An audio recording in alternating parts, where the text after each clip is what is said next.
Cars.com Auto Review. Hi, I'm Kelsey Mays for Cars.com. For years, the Hyundai Accent has represented cheap, thrifty transportation that says, hey, I've got a really low car payment so I can make my rent and occasionally go on a date. But I never get to go on a second date because I picked her up in my Accent. That may change because for 2012, the Accent has been redesigned. It comes in sedan and hatchback trims, and I gotta say, it looks pretty sharp. We'll show you why. We're checking out the sedan here at the New York Auto Show. It's about 3.5 inches longer than the old Accent sedan and a little bit wider. Actually pretty easy to mistake for that larger Elantra. The difference is that the headlights here are a little more clipped, and the fog lights, which are optional, are actually a little more expressive than on the Elantra.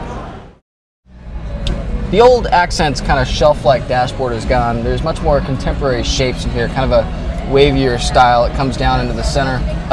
Nice sort of trim pieces here, like piano black accents and chrome door handles, and even the plastics at eye level have this sort of dimpled texture to them, makes you kind of forget that they're harder stuff. That's all pretty typical for this class. I'm impressed how far back the driver's seat goes. I'm about 6 feet tall, but I sit with it maybe an inch or two ahead of all the way back, which is kind of nice. Unfortunately, the steering wheel, it doesn't telescope, it only tilts. The steering wheels in the Ford Fiesta and the Honda Fit both telescope. Back seat, kind of tight. This is where I'd sit to drive and my legs are touching. And in the sedan, actually, kind of start to run out of headroom if you lean back. In the hatchback, headroom's actually a lot better. I just sat in one a little while ago.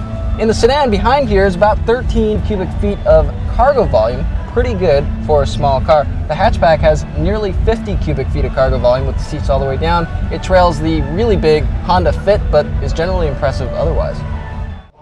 With its tiny 4-cylinder engine, Hyundai expects the Accent to get EPA ratings of 30 miles per gallon city, 40 miles per gallon highway. Pretty impressive. The car goes on sale this summer with a starting price of under $12,500. That means you can probably still have enough money to go on those dates. And this time around, I think the car is going to be an asset. For more car-related news, go to Cars.com or our blog, KickingTires.net.